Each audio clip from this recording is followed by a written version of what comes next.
Welcome to the New Life in Australia podcast, hosted by me, Karen Bleakley, founder of smartstepstoaustralia.com. Moving to Australia with my family was a life-changing experience, but it wasn't without its challenges.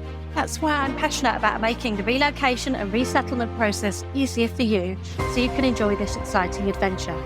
Join me and my special guests as we share professional secrets and tips, learn from people who've made the move, and discover businesses that can help you realise your dreams. Now is the best time to create the life you've always wanted. This podcast is here to show you what's possible and to inspire you every step of the way. Let's go. Let's take a moment to acknowledge the Gubbi Gubbi people, the traditional owners and custodians of the land on which I live, work and play. I thank them for the privilege of being able to live in such an incredible part of the world, and I pay my respects to their elders past, present and emerging. Hey there, welcome to the New Life in Australia podcast. I'm Karen and today I'm going to be talking all about a subject that I really love, which is Christmas in Australia. Now, I've already done a podcast recently which was about Christmas gifting when you move to Australia, to plan how to gift presents abroad internationally and what things might be useful for you to ask for on your Christmas list in your last year in your home country before you move. So I'll pop a link to that in the show notes as well. But this episode is more about actually celebrating Christmas and how different it is and ways to embrace those differences. In my opinion, the most important thing is not to compare it to Christmas that you're used to. So you've always had Christmas back home with friends, family, celebrate in a certain way, doing the same old traditions. And when you move here, everything changes. It's so different. I know moving from a really cold, wintry Christmas to a really hot, sunny Christmas was a bit of a learning curve for us. It is a bit weird, takes a bit of getting used to, but it is a whole new adventure. And you just need to create a new way of celebrating this new festive season. It is just the most perfect time to start some new Christmas traditions for yourself.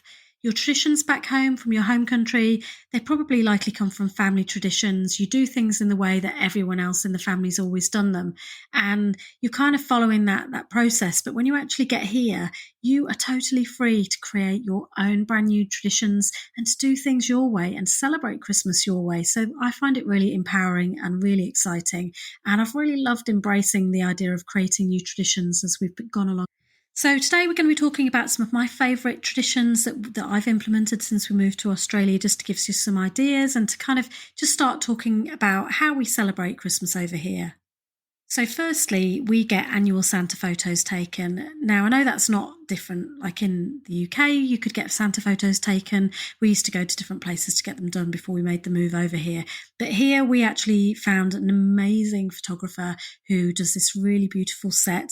And every year we go back to this same place to have Santa photos taken. And although my kids are getting older and older, we're going to be going back to this place even when they're really grown up and probably when they've got their kids as well later on down the line, because we just love it. And it's a really important part of our Christmas season. We just all get together, we all get dressed up, we go and we meet Santa and we have these beautiful photos taken. And these photos are perfect then because I can put them on Christmas cards to send back to family and friends in the UK. So I just get those organised online. So I just upload the digital photographs online into one of the card companies like Moonpig or whatever, and I just have those Christmas cards sent then to family back home, and they love it. They love seeing how the kids are growing each year and how they're changing. There's so many different options for Santa photos in all kinds of places. You've got shopping centres. You can even get pet Christmas photos at places like Pet Barn and things like that. You can also get Santa at the beach photos, which are really good fun, where Santa's wearing board shorts and thongs. They're a lot of fun. So yeah, embrace it, go along with it, do whatever it is that you want to do. But for me, I love getting our Santa photos taken every year, and it's something that we'll be continuing to do for many years to come. Christmas carol events are something that we really love to go along to every year in Australia. I'm not sure we ever really went to many in the UK, but here in Australia, where we live, it's a really common thing. The councils run lots and lots of different carol events for every single suburb. They're really big events. They have like lots of food trucks. They put up a big stage. They have singing. They have entertainment. The weather is usually pretty perfect. Take along some folding chairs, picnic, or as I say, you buy food from the food trucks and you just sit into the evening listening to the beautiful music. And it's just so lovely. It's so different because obviously you're not wrapped up. You're laying there on your picnic rug wearing t-shirt and shorts and mozzie repellent usually, because there's plenty of mosquitoes around in the evenings as well.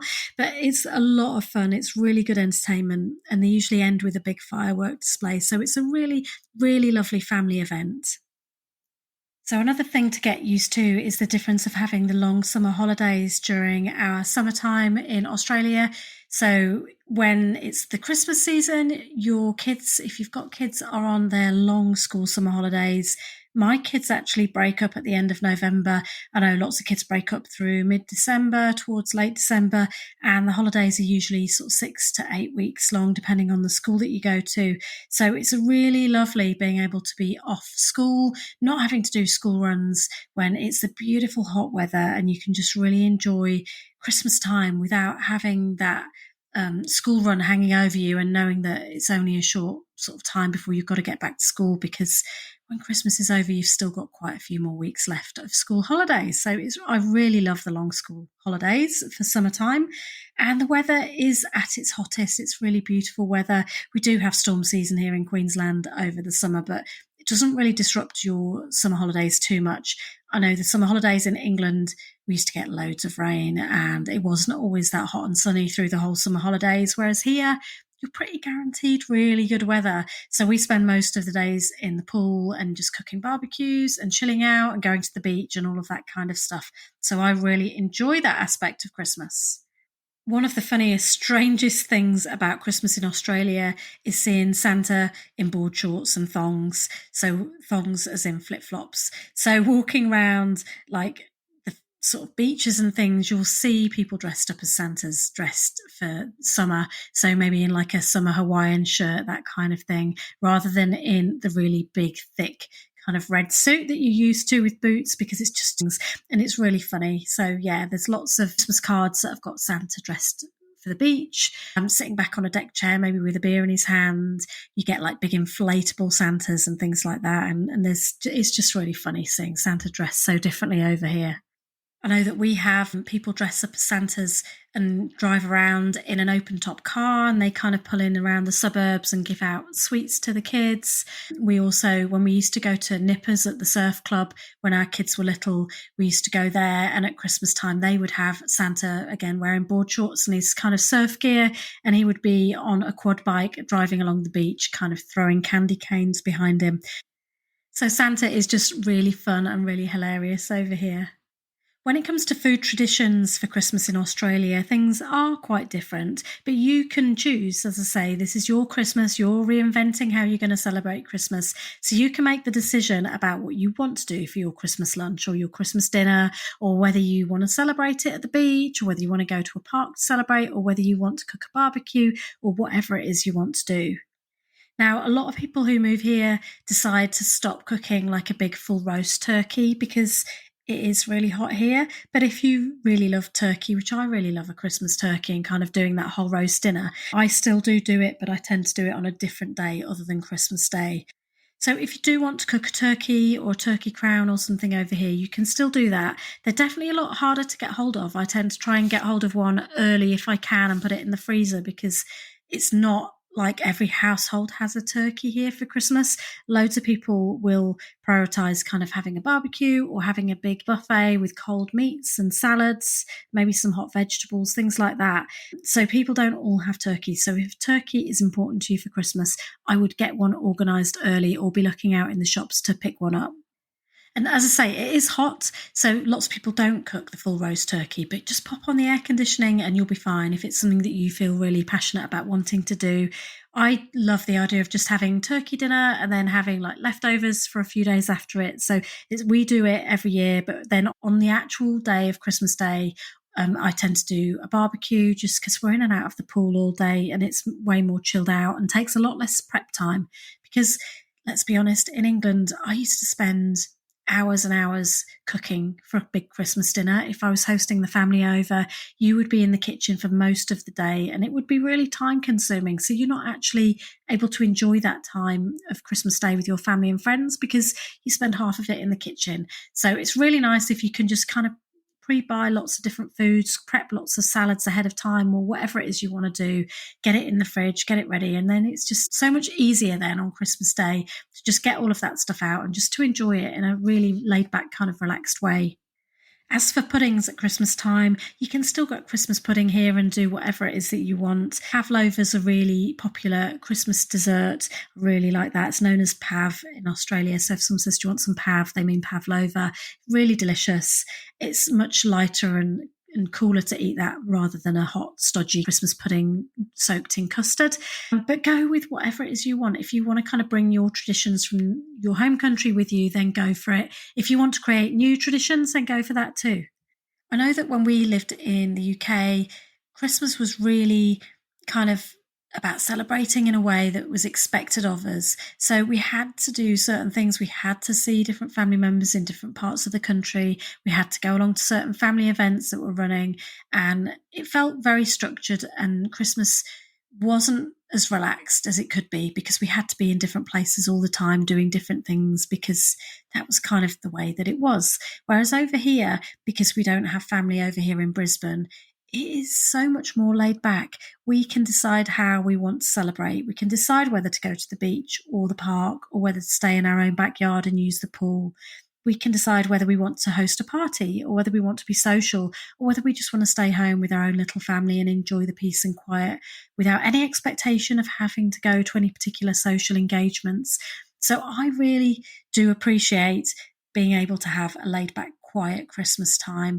So actually you get to choose how much you want to do or how much you want to participate or not participate in Christmas. There's loads of parties going on all around. There's, especially because so many people have moved to Australia, like so many of our neighbours aren't originally from Australia, and people have parties everywhere and people are all trying to stay connected and have fun because it is a really lovely social time of the year if you want it to be, but then it's entirely up to you how you want to celebrate.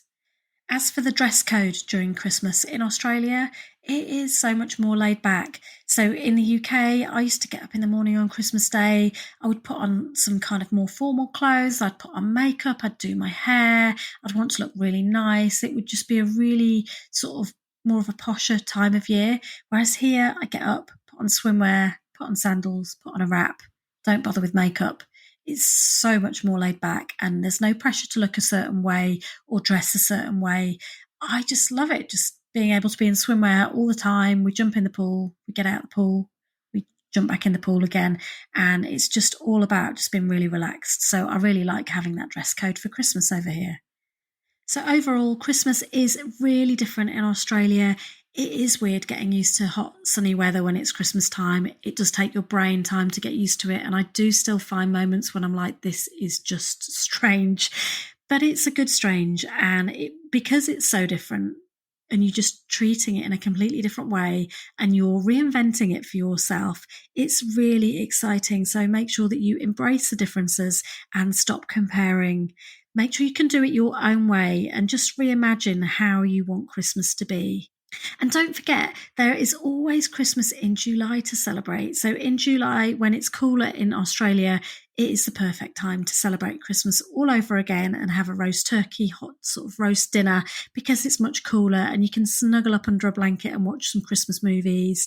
I love Christmas in July, and it means we get to have 2 Christmases in Australia too. So I'll pop a link in the show notes. I've got a few blog posts about Christmas traditions and Christmas gifting and all things like that, so I'll pop those in the show notes for you to read too.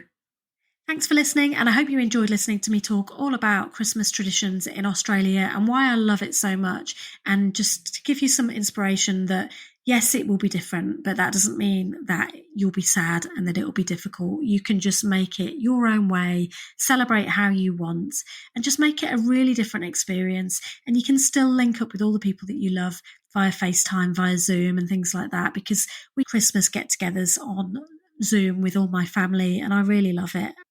So it is really possible to love Christmas in Australia when you just embrace it for being a different experience altogether to the one that you've been used to. Thanks for listening. Now I'm going to take a break now for my Christmas holidays. I'm just about to get ready to go on a lovely road trip with the family, but I'll be back in a few weeks with more episodes. In the meantime, let's get building your new life in Australia one episode at a time.